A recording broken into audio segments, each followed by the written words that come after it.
Ja, Leute, herzlich willkommen zu einem wunderschönen neuen Video auf diesem wunderschönen Kanal. Ich hoffe, euch geht's gut, mir geht's gut. Heute gibt's die Spieltagsvorschau vor dem Spiel gegen RB Leipzig. Red Bull gegen Tradition. Ich freue mich sehr auf das Spiel, vor allem wenn der FCM eine unglaubliche Stimmung abreißen wird. Das wird sehr, sehr geil. Zuerst blicken wir natürlich auf den Gegner, der für mich komplett Irrelevanz hat im deutschen Fußball. Ich glaube, das geht nicht nur mir so, sondern auch vielen weiteren Fans in ganz Deutschland. Und ich glaube, dass tatsächlich mehr Leute hinter uns stehen werden gegen den Gegner als jemals zuvor.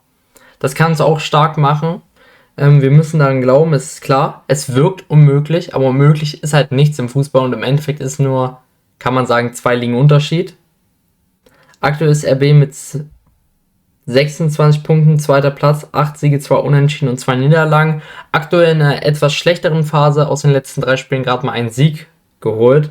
Schlüsselspieler sind dabei Baumgartner, Lukeba und Bakayoko für dieses Spiel, weil ich ihn in die Startelf gepackt habe, sonst spielt er nicht so oft. Spielsystem ist das 4-3-3 offensiv, das gleiche spielen wir auch. Verletzte gesperrte Spieler sind für dieses Spiel Bichiabu, Henrys, Odreaogo, Kampel, Gebel und Romelu. Das sind die aktuellen Ausfälle laut Transfermarkt. Wie gesagt, es gibt keine PK, keine öffentlichen Infos, da kann man nicht so viel raus kristallisieren.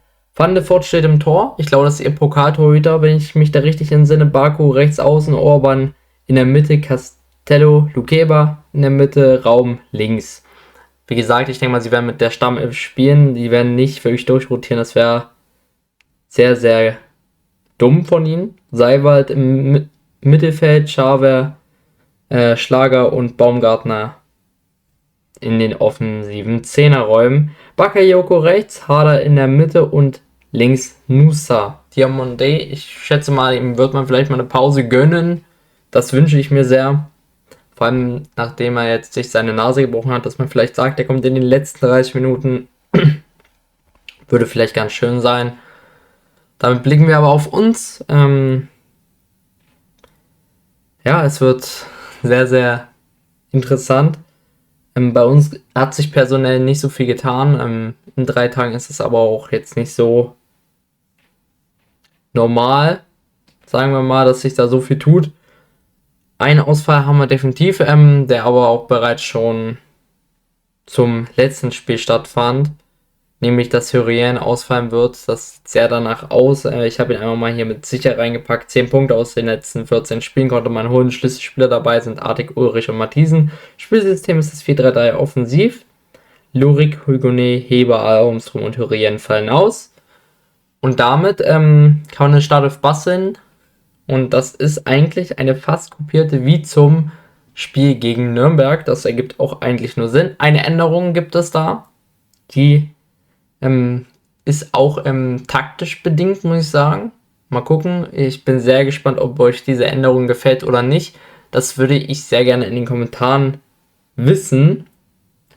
Wir haben einmal Reimann im Tor, links außen Musunda, Müller und Matthiesen in der Innenverteidigung. Dann die eine Änderung, die ich angesprochen habe, Bockhorn außen. Ich finde ihn spielerisch stärker als Herrscher. Herrscher hat ein sehr, sehr gutes Spiel gemacht gegen Nürnberg. Auch das muss man ehrlicherweise zugeben. Und deswegen würde ich mir Bockhorn wünschen, weil einfach die spielerische bessere Komponente gegen einen RB Leipzig ist, meiner Meinung nach. Mal schauen.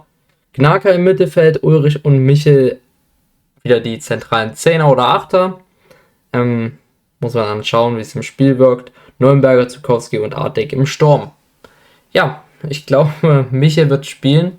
Steinbach wird nicht seine Chance bekommen. Auch verständlich gegen einen so guten Gegner, auch wenn Michel jetzt nicht unbedingt mehr Erfahrung hat.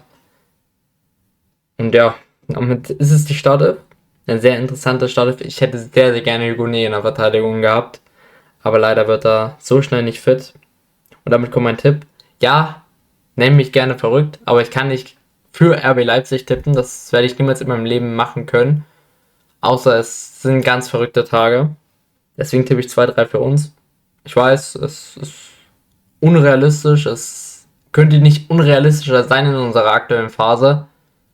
Aber ja, man muss einfach dran glauben. Ich glaube, wenn die Jungs, da muss wirklich jeder von den Jungs 200% geben und auch auf dem Niveau sein. Dann kann man es vielleicht irgendwie packen.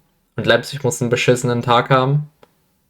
Dann stimmungstechnisch nochmal ein bisschen die Bonis. Ja, und dann vielleicht irgendwie mit ganz viel Glück ein Kacktor da rein und wir kriegen irgendwie keins, weil Leipzig keinen Fuß auf dem Rasen kriegt.